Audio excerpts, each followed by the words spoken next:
ದಕ್ಷಿಣ ಭಾರತದ ಗಾನಕ್ಕೋಗಿಲೆ ಇನ್ನಿಲ್ಲ ಅಂತ ಸುದ್ದಿ ಬಂದಾಗ ಆದರ ಬೇಸರ ಅಷ್ಟಿಷ್ಟಲ್ಲ. ನನಗೆ ಆತ್ಮೀಯರಲ್ಲ, ಗೊತ್ತಿಲ್ಲ, ಪರಿಚಯ ಇಲ್ಲ, ಒಡನಾಟ ಇಲ್ಲ, ಬಂಧುಗಳಲ್ಲ, ರಕ್ತ ಸಂಬಂಧಿ ಅಲ್ಲ, ಯಾವುದೂ ಅಲ್ಲ. ಆದ್ರೂ ಕೂಡ ನಾವು ಹುಟ್ಟಿದಾಗಿನಿಂದ ಅವರ ಸ್ವರವನ್ನ ಕೇಳಿಯೇ ಬೆಳೆದು ದೊಡ್ಡವಳಾಗಿದ್ದೇನೆ ಅನ್ಸುತ್ತೆ. ಪ್ರತಿದಿನ ಚಿತ್ರಗೀತೆಗಳಲ್ಲಿ ಎಸ್ ಜಾನಕಿ ಅಂತ ಹೆಸರು ಕೇಳಿದಾಗ ಕುಣಿದಾಡ್ಬಿಡ್ತಿದ್ದೆ ನಾನು. ನನಗೆ ಅದೇನು ಆತ್ಮೀಯವೋ ಅದೇನು ಖುಷಿಯೋ ಗೊತ್ತಿಲ್ಲ. ಪ್ರತಿ ಒಂದು ಹಾಡಿನಲ್ಲೂ ನಿಜ ಇವತ್ತು ಜಾನಕಿ ಅಮ್ಮ ಇಲ್ಲ. ದೇವರ ಆಟ ಬಲ್ಲವರಾರೋ, ದೇವರ ಪಾದ ಸೇರಿದ ಜಾನಕಮ್ಮರಿಗೆ ಮೊದಲನೇದಾಗಿ ಶಾಂತಿಯನ್ನ ಕೋರುತ್ತಾ, ಸುಮಾರು 48,000ಗಳಿಗಿಂತಲೂ ಹೆಚ್ಚು ಹಾಡನ್ನ ಹಾಡಿದ ಜಾನಕಮ್ಮ ಅವರು ಇವತ್ತು ಮೈಸೂರಲ್ಲಿ ಅಪೋಲೋ ಆಸ್ಪತ್ರೆಯಲ್ಲಿ ಕೊನೆ ಉಸಿರೆಳಿತಾರೆ. ಅವರು ನಡೆದು ಬಂದ ದಾರಿ ಅಂತ ಒಮ್ಮೆ ಅವಲೋಕನ ಮಾಡಿದಾಗ ನಿಜವಾಗ್ಲೂ ಎಷ್ಟು ಖುಷಿ ಆಗುತ್ತೆ. ತಮ್ಮ 14ನೇ ವಯಸ್ಸಿನಲ್ಲೇ ಪ್ರಪ್ರಥಮ ಬಾರಿಗೆ ಹಾಡನ್ನ ಸ್ಟಾರ್ಟ್ ಮಾಡಿದ್ರು ತಮಿಳು ಚಿತ್ರರಂಗದ ಮುಖಾಂತರ. ಕೇವಲ ಕನ್ನಡ ಮಾತ್ರ ಅಲ್ಲ, 17ಕ್ಕೂ ಹೆಚ್ಚು ಭಾರತೀಯ ಭಾಷೆಗಳಲ್ಲಿ ಸುಮಾರು 48,000ಕ್ಕೂ ಅಧಿಕ ಹಾಡುಗಳನ್ನು ಹಾಡಿದ ನಾದ ಸರಸ್ವತಿ, ಗಾನ ಕೋಗಿಲೆ ಜಾನಕಿ ಅಮ್ಮ ಅಮರರಾಗಿದ್ದಾರೆ. ಕನ್ನಡ ಚಿತ್ರರಂಗದ ಅಸಂಖ್ಯಾತ ಮಧುರ, ಅತಿ ಮಧುರ ಗೀತೆಗಳಿಗೆ ಧ್ವನಿಯಾಗಿರುವ ಅಮ್ಮ ಮೈಸೂರಿನಲ್ಲಿ ಹೃದಯಾಘಾತದಿಂದ ಕೊನೆಯುಸಿರೆಳುತ್ತಾರೆ. ಅವರಿಗೆ 88 ವರ್ಷ ವಯಸ್ಸು. ಸುಮಾರು 1938ರಲ್ಲಿ ಜನಿಸಿದ ಅವರು ಸುಮಾರು 60 ವರ್ಷಗಳ ಸುದೀರ್ಘ ನಾದಮಯ ಗಾಯನದ ಬದುಕು. ಎಸ್ ಜಾನಕಿ ಅಮ್ಮ ಅವರು ಸಂಗೀತ ಕಲಿತವರಲ್ಲ, ಅದು ಅವರಿಗೆ ದೈವದತ್ತವಾಗಿ ಬಂದಂತ ಒಂದು ಕಲೆ. ಅವರು ಕಲಿತಿದ್ದು ಕೇವಲ 10 ತಿಂಗಳು ಮಾತ್ರ. ಆದರೆ ಅವರು ಯಾವುದೇ ಶೈಲಿ ಹಾಡುಗಳನ್ನು ಕೊಟ್ಟರೂ ಸರಾಗವಾಗಿ ಹಾಡುತ್ತಿದ್ದರು. ಇದು ಅವರಿಗೆ ದೈವದತ್ತವಾಗಿ ಬಂದಂತ ಒಂದು ಕೊಡುಗೆ, ಒಂದು ಕಲೆ. ಕೆಲವರಿಗೆ ಬಾಲ್ಯದಿಂದಲೇ ಅಂತ ಒಂದು ಉತ್ತಮ ಸಂಸ್ಕಾರ, ಉತ್ತಮ ಧ್ವನಿ ಇರುತ್ತೆ. ಅವರು ಅದನ್ನ ಸರಾಗವಾಗಿ ಹಾಡ್ತಾರೆ. ಅಂತ ಅನನ್ಯ ಗಾಯಕರಲ್ಲಿ ನಮ್ಮ ಜಾನಕಿ ಅಮ್ಮ ಕೂಡ ಒಬ್ರು. ಇವತ್ತು ಅವರಿಲ್ಲ ಅನ್ನೋದು ಜೀರ್ಣಿಸಿಕೊಳ್ಳೋದಕ್ಕೆ ಕಷ್ಟವೇ. ಆದ್ರೂ ಕೂಡ ಅವರು ಇದ್ದಾರೆ ಅನ್ನೋದೇ ಖುಷಿ. ಎಲ್ಲಿ? ಅವರ ಹಾಡಿನ ಮುಖಾಂತರ ನಮ್ಮ ಮನಸ್ಸಿನಲ್ಲಿ ಅಲ್ವಾ. ಅವರು ಹುಟ್ಟಿದ್ದು ಬೆಳೆದಿದ್ದು ಆಂಧ್ರ ಪ್ರದೇಶದಲ್ಲಾದ್ರೂ ಕನ್ನಡದವರೊಂದಿಗೆ ಅವರ ಬಂಧನ, ಅವಿನಾಭಾವ ಸಂಬಂಧ ನಮ್ಮವರೇ ಅಂತ ಅವರು ಹೇಳ್ತಾ ಇದ್ರು. ಎಲ್ಲಿಂದ ಬಂದರೇನೋ ನಾನು, ನಿಮ್ಮ ಒಳೆಯಾದ ಮೇಲೆ ಇನ್ನೇನೋ ಅಂತ ಹೇಳಿ ಸಭಿಕರ ಮನ ಗೆಲ್ತಾರೆ. ಅವರ ಮೊದಲ ಕಾರ್ಯಕ್ರಮ ಕೂಡ 1952ರಲ್ಲಿ ಜಿ.ಕೆ. ವೆಂಕಟೇಶ್ ಆಯೋಜಿಸಿದ ಸಂಗೀತ ಕಾರ್ಯಕ್ರಮದಲ್ಲಿ ಪಿ.ಬಿ. ಶ್ರೀನಿವಾಸ್ ಅವರೊಂದಿಗೆ ವೇದಿಕೆಯನ್ನ ಹಂಚ್ಕೋತಾರೆ. ಅದರ ನಂತರ ಅಂದ್ರೆ ಮೈಸೂರಲ್ಲಿ ಅವರ ಕೊನೆಯ ಕಾರ್ಯಕ್ರಮ 2017 ಅಕ್ಟೋಬರ್ 28ರ ಸಂಜೆ ಮಾನಸ ಗಂಗೋತ್ರಿಯ ಬಯಲು ರಂಗಮಂದಿರದಲ್ಲಿ. ಅವರು ಅದೇ ಹೇಳಿದ್ರು, ನನ್ನ ಮೊದಲ ಕಾರ್ಯಕ್ರಮ ಅಂಡ್ ಕೊನೆಯ ಕಾರ್ಯಕ್ರಮ ಮೈಸೂರಲ್ಲೇ ಅಂತ. ಅಷ್ಟೇ ಅಲ್ಲ, ನಾನು ಅತಿ ಹೆಚ್ಚು ಹಾಡುಗಳನ್ನು ಹಾಡಿದ್ದು ಕನ್ನಡದಲ್ಲಿ ಅಂತ ಹೆಮ್ಮೆಯಿಂದ ಹೇಳ್ತಾರೆ. ಕನ್ನಡದ ನಂತರವೇ ಉಳಿದ ಎಲ್ಲ ಭಾಷೆಗಳು ಅಂತ ಹೇಳುವ ಮೂಲಕ ಕನ್ನಡದ ಮೇಲಿನ ಅಪಾರ ಪ್ರೀತಿಯನ್ನ ಅವರು ವ್ಯಕ್ತಪಡಿಸಿದ್ದಾರೆ. ಅಷ್ಟೇ ಅಲ್ಲ, ಸುಮಾರು 1957ರಲ್ಲಿ ರಾಯರ ಸೊಸೆ ಚಿತ್ರದ ಮೂಲಕ ಕನ್ನಡದ ಚಿತ್ರರಂಗಕ್ಕೆ ಪದಾರ್ಪಣೆ ಮಾಡ್ತಾರೆ. ಡಾಕ್ಟರ್ ರಾಜ್ಕುಮಾರ್ ಇರ್ಬೋದು, ಅಂಬರೀಷ್, ಶಂಕರ್ ನಾಗ್, ಅನಂತ್ ನಾಗ್, ವಿಷ್ಣುವರ್ಧನ್ ಅನೇಕ ದಿಗ್ಗಜ ನಟರ ಚಿತ್ರಗಳಿಗೆ ಹಾಡ್ತಾರೆ. ಹಾಗೆ ರವಿಚಂದ್ರನ್, ಶಂಕರ್ ನಾಗ್, ಹೀಗೆ ಎಲ್ಲ ಒಂದು ಡಾಕ್ಟರ್ ರಾಜ್ಕುಮಾರ್ ಅವರ ಜೊತೆಗೆ ಕೂಡ ಗಾಯನವನ್ನ, ಇವುಗಳ ಗೀತೆಯನ್ನ ಹಾಡಿದ್ದು ಇಂದಿಗೂ ಅಮರ, ಅತಿ ಮಧುರ. ಹಾಗೆ ಎಸ್.ಪಿ. ಬಾಲಸುಬ್ರಹ್ಮಣ್ಯಂ, ಎಸ್ ಜಾನಕಿ ಅವರ ಕಾಂಬಿನೇಷನ್ ದಕ್ಷಿಣ ಭಾರತದ ಚಿತ್ರರಂಗದಲ್ಲಿ ಅದು ಸುವರ್ಣ ಯುಗವನ್ನೇ ಸೃಷ್ಟಿ ಮಾಡಿತು ಅಂತ ಹೇಳಿದ್ರು ತಪ್ಪಲ್ಲ. ಅವರ ಜೊತೆಗೆ ಜಿ.ಕೆ. ವೆಂಕಟೇಶ್ ಕೂಡ ಇದ್ರು. ಇದು ಒಂದು ಸುವರ್ಣ ಯುಗ ಅಂತ ನೆನಪು ಮಾಡಿಕೊಳ್ಬಹುದು ನಾವು. ನಿಜ, ಆಗ ಒಂದು 80-90ರ ದಶಕ. ಆಗ ನಾನಂತೂ ಚಿಕ್ಕವಳಿದ್ದೆ. ರೇಡಿಯೋದಲ್ಲಿ ಎಸ್ ಜಾನಕಿ, ಎಸ್.ಪಿ. ಬಾಲಸುಬ್ರಹ್ಮಣ್ಯಂ ಅವರಿಂದ ಹಾಡು ಅಂತ ಕೇಳಿದಾಗ ಎಷ್ಟು ಖುಷಿ ಅಂತಿದ್ರೆ ಕುಣಿದಾಡ್ಬಿಡ್ತಿದ್ವಿ ನಾವು. ಅಷ್ಟು ಒಂದು ಖುಷಿ. ಅಂಡ್ ಅವರ ಇನ್ನೊಂದು ಪ್ಲಸ್ ಪಾಯಿಂಟ್ ಅಂತ ಹೇಳಿದ್ರೆ ದನಿ ಬದಲಾಯಿಸುವ ಒಂದು ಅದ್ಭುತವಾದ ಕಲೆ. ಜಾನಕಿ ಅಮ್ಮನ ಒಂದು ದೊಡ್ಡ ಪ್ಲಸ್ ಪಾಯಿಂಟ್ ಅಂದ್ರೆ ಅದನ್ನೇ. ಪರಿಸ್ಥಿತಿಗೆ ತಕ್ಕಂತೆ ಅವರು ಆ ಒಂದು ಧ್ವನಿಯನ್ನ ಬದಲಾಯಿಸಿಬಿಡ್ತಿದ್ರು. 1 ವರ್ಷದ ಮಗುವಿನ ಅಳುವಿನ ನಗುವು ಆ ಧ್ವನಿಯನ್ನ ಅವರು ಹದಿಹರೆಯದ ಒಂದು ಹುಡುಗಿ ತರ, ಪ್ರೌಢ ಮಹಿಳೆ ತರ ಅಥವಾ ವೃದ್ಧೆಯ ಧ್ವನಿ ಕೂಡ ಅವರಿಗೆ ಅತ್ಯಂತ ಸಹಜವಾಗಿ ಹಾಡಬಲ್ಲವರಾಗಿದ್ರು. ಅವರ ಒಂದು ಹಾಡು ನೆನಪಾಗ್ತಾ ಇದೆ. ಮಧುರ ಸಂಗಮ ಚಿತ್ರದ್ದು ತಾಯಿಯ ತಂದೆಯ ಮಮತೆ ವಾತ್ಸಲ್ಯ. ಎಷ್ಟು ಚಂದ ಅಲ್ವಾ? ನೆನಪು ಮಾಡ್ಕೊಳ್ಳಿ. ಅವರ ಭಾವಪೂರ್ಣ ಹಾಡು, ಚಿತ್ರಗೀತೆ ಅಷ್ಟೇ ಅಲ್ಲ, ಭಾವಗೀತೆ, ಭಕ್ತಿಗೀತೆ, ಅಬ್ಬಬ್ಬಾ! ಆ ಪ್ರೇಮ ಗೀತೆ, ವಿರಹ, ಭಕ್ತಿಗೀತೆ, ಕರುಣೆ, ಹಾಸ್ಯ, ಶ್ರೋತೃಗಳ ಮನ ಮುಟ್ಟುವಂತೆ ತನ್ಮತೆಯಿಂದ ಹಾಡುವ ರೀತಿ, ಅವರಿಗೆ ಭಾಷಾಭಿಮಾನದ ಅವರ ಭಾಷೆಯ ಮೇಲಿನ ಹಿಡಿತ ನೋಡಿ. ಅವರು ಆಂಧ್ರ ಪ್ರದೇಶದವರು, ಕನ್ನಡ ಬರೋದಿಲ್ಲ. ಅವರು ಕನ್ನಡವನ್ನ ಕಲಿತು ಉಚ್ಚರಿಸಿದ್ದ ರೀತಿ ಪ್ರತಿ ಅಚ್ಚ ಕನ್ನಡದವರೇ ಅಂತ ನಾಚುವಂತಿತ್ತು. ಸ್ಪಷ್ಟವಾದ ಉಚ್ಚಾರಣೆ, ಹಾಗೆ ಶಾಸ್ತ್ರೀಯ ಸಂಗೀತದಲ್ಲಿ ಪಾಪ್ ಶೈಲಿಯ ಸಮ್ಮಿಶ್ರಣ, ಇವೆಲ್ಲವೂ ಅವರಿಗೆ ಅದೆಷ್ಟು ಸುಲಭವಾಗಿ ಹಾಡ್ತಾ ಇದ್ರು ಅಂದ್ರೆ, ಆಗ್ಲೇ ಹೇಳಿದಂತೆ ಅವರು ಹೆಚ್ಚು ಸಂಗೀತ ಕಲಿತಿಲ್ಲ, ಕೇವಲ 10 ತಿಂಗಳು ಮಾತ್ರ ಸಂಗೀತವನ್ನ ಕಲ್ತಿದ್ದಾರೆ. ಅದೆಂತ ದೈವದತ್ತವಾಗಿ ಬಂದ ಕೊಡುಗೆ.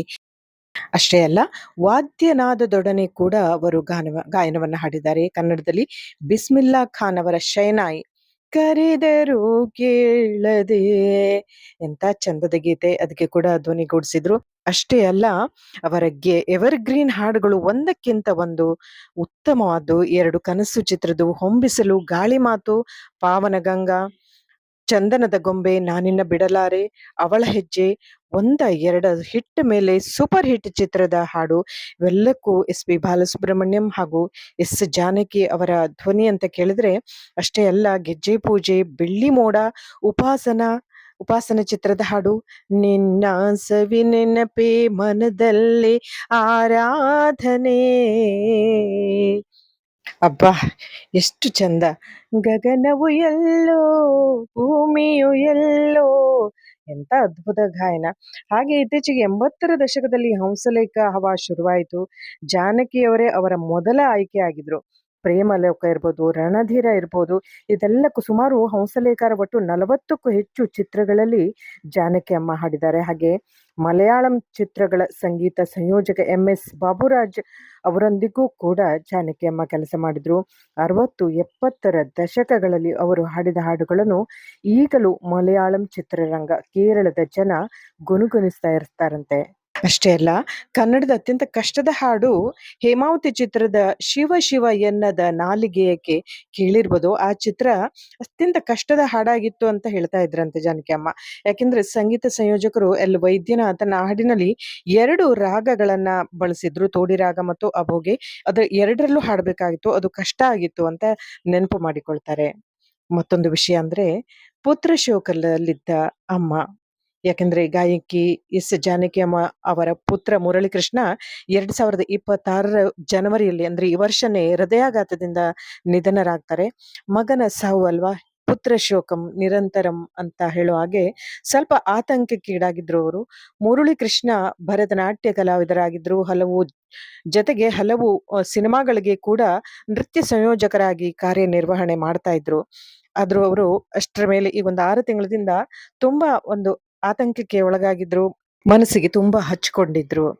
ಜಾನಕಿ ಅಮ್ಮ ಹಾಡ್ಲಿಕ್ಕೆ ಬಂದ್ರು ನಿಂತ್ರೆ ಅಂದ್ರೆ ಒಂದು ಸರಸ್ವತಿ ತಾಯಿ ಶಾರದೆನೆ ಬಂದು ನಿಂತಾಗಿತ್ತು. ಯಾಕೆಂದ್ರೆ ಮೈ ತುಂಬಾ ಬಟ್ಟೆಯನ್ನ ಮುಚ್ಚಿಕೊಂಡಿರುವಂತ, ಈಗನ ಒಂದು ಗಾಯಕರು ಅರ್ಧಮರ್ಧ ಬಟ್ಟೆ ಹಾಕುವ ಸ್ಟೇಜಿಗೆ ಬರ್ತಾರಲ್ಲ, ಆ ತರ ಇರ್ಲಿಲ್ಲ. ಅವರ ಒಂದು ಹಣೆಯಲ್ಲಿರುವ ದೊಡ್ಡ ಕುಂಕುಮ, ಕೈಯಲ್ಲಿರುವ ಒಂದು ಪುಸ್ತಕ, ಅದರಲ್ಲಿರುವ ಒಂದು ಕೃಷ್ಣನ ಫೋಟೋ, ಅವರು ಕೃಷ್ಣನ ಆರಾಧಕಿ.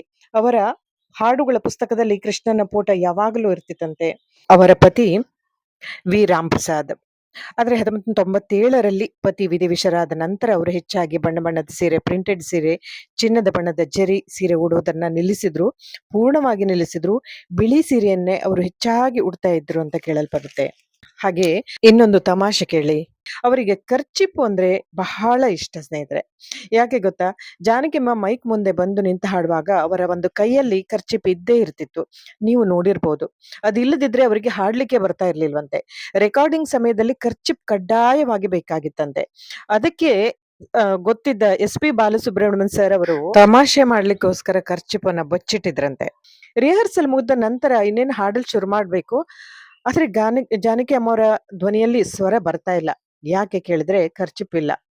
ಏನಾಯ್ತು ಅಂತ ಸಂಗೀತ ನಿರ್ದೇಶಕರು ಕೇಳ್ತಾ ಇದ್ದಾರೆ. ಜಾನಕಿ ಅಮ್ಮ ಅವರ ಸ್ವರವೇ ಹೊಡ್ತಾ ಇಲ್ಲ, ಟೆನ್ಷನ್ ನಲ್ಲಿ. ಅವರ ಸ್ಥಿತಿ ನೋಡಿ ಕೊನೆಗೆ SPB ತಾವು ಮುಚ್ಚಿಡಿದ ಖರ್ಚಿಪನ್ನ ತಂದು ಕೊಟ್ರು. ಅದರ ನಂತರವೇ ಅವರ ಸ್ವರ ಸರಾಗವಾಗಿ ಬಂತಂತೆ. ತಮಾಷೆ ಅಲ್ಲ. ಇನ್ನು ಅವರ ಪ್ರಶಸ್ತಿ ಪುರಸ್ಕಾರಗಳು ಒಂದ ಎರಡ? ಸುಮಾರು 4 ಬಾರಿ ರಾಷ್ಟ್ರ ಪ್ರಶಸ್ತಿ, 30 ಬಾರಿ ರಾಜ್ಯ ಪ್ರಶಸ್ತಿ, ಕರ್ನಾಟಕ ರಾಜ್ಯೋತ್ಸವ ಪ್ರಶಸ್ತಿ, ಮೈಸೂರು ವಿಶ್ವವಿದ್ಯಾಲಯದ ಗೌರವ ಡಾಕ್ಟರೇಟ್ ಪ್ರಶಸ್ತಿ ಕೂಡ ಬಂದಿತ್ತು, ಪದ್ಮ ವಿಭೂಷಣ ಪ್ರಶಸ್ತಿ ಕೂಡ ಬಂದಿತ್ತು. ಬಟ್ ಅವರು ಅದನ್ನ ಸ್ವೀಕರಿಸಲಿಲ್ಲ. ಯಾಕೆಂದ್ರೆ ದಕ್ಷಿಣ ಭಾರತದ ಗಾಯಕರಿಗೆ ಅದು ಸ್ವಲ್ಪ ಕೊಡುವುದಿಲ್ಲ ಅನ್ನೋದು ಅವರ ಮನಸ್ಸಿನಲ್ಲಿ ಇತ್ತು. ಸೊ ಅವರಿಗೆ ಅದು ಬೇಸರದ ಸಂಗತಿ ಆಗಿತ್ತು. ಅವರು ಅದನ್ನ ಸ್ವೀಕರಿಸಲಿಲ್ಲ. ಮೈಸೂರು ವಿಶ್ವವಿದ್ಯಾಲಯದ ಗೌರವ ಡಾಕ್ಟರೇಟ್ ಬಂದಿದ್ರು ಕೂಡ ಅವರು ಯಾವತ್ತೂ ಡಾಕ್ಟರ್ ಎಸ್ ಜಾನಕಿ ಅಂತ ಹಾಕೊಳ್ಳೇ ಇಲ್ಲ. ಎಸ್ ಜಾನಕಿ ಅಂತಾನೆ ಹಾಕಿದ ನಾದಮಯ ಬದುಕು, ಸರಳ ಜೀವಿ ಇಂತೂ ನಮ್ಮೊಂದಿಗಿಲ್ಲ ಅನ್ನೋದು ಬಹಳವೇ ನೋವಿನ ಸಂಗತಿ. ಮತ್ತೊಮ್ಮೆ ಭಾರತೀಯ ಚಿತ್ರರಂಗದ ಅದ್ಭುತ ಗಾಯಕರಲ್ಲಿ ಒಂದಾದ ಶಿಷ್ಟಾಲ ಜಾನಕಿ, ಎಸ್ ಜಾನಕಿ ಅವರು ತಮ್ಮ ಸುಮಧುರ ಅಪ್ರತಿಮ ಗಾಯನದ ದಕ್ಷಿಣ ಭಾರತದ ಕೋಗಿಲೆ ಎಂದೇ ಪ್ರಸಿದ್ಧ. ಕನ್ನಡ, ತಮಿಳು, ತೆಲುಗು, ಮಲಯಾಳಂ ಸೇರಿದಂತೆ 17ಕ್ಕೂ ಹೆಚ್ಚು ಭಾಷೆಗಳಲ್ಲಿ 48,000ಕ್ಕೂ ಹೆಚ್ಚು ಹಾಡುಗಳನ್ನು ಹಾಡಿರುವ ಅಪ್ರತಿಮ ಗಾಯಕಿ. ಇವತ್ತು ನಮ್ಮೊಂದಿಗೆ ಭೌತಿಕವಾಗಿ ನಮ್ಮನ್ನ ಅಗಲಿದ್ರೂ ಅವರ ಗಾನದ ಮಾಧುರ್ಯ ಎಂದೆಂದಿಗೂ ಯಾವತ್ತೂ ಶಾಶ್ವತ. ಕೊನೆಯದಾಗಿ ಅಮ್ಮ, ನಿಮ್ಗೆ ಇನ್ನೊಂದು ಜನ್ಮ ಹೇಳೋದಿದ್ರೆ ಕನ್ನಡ ನಾಡಿನಲ್ಲೇ ಹುಟ್ಟಿ ಮತ್ತೊಬ್ಬ ಅದ್ಭುತ ಗಾಯಕಿಯಾಗಿ ಬನ್ನಿ.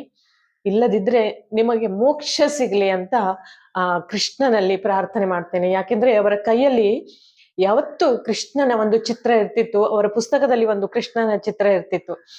ಸೊ ಕೃಷ್ಣಾರ್ಪಣ ಮಸ್ತು ಅಂತ ಹೇಳ್ತಾ, ಹರಿ ಓಂ, ಓಂ ಶಾಂತಿ, ಆತ್ಮಕ್ಕೆ ಸ್ವರ್ಗ ಪ್ರಾಪ್ತಿರಸ್ತು ಅಂತ ಹೇಳ್ತಾ ಗೌರವದ ವಿದಾಯ. ನಮಸ್ಕಾರ.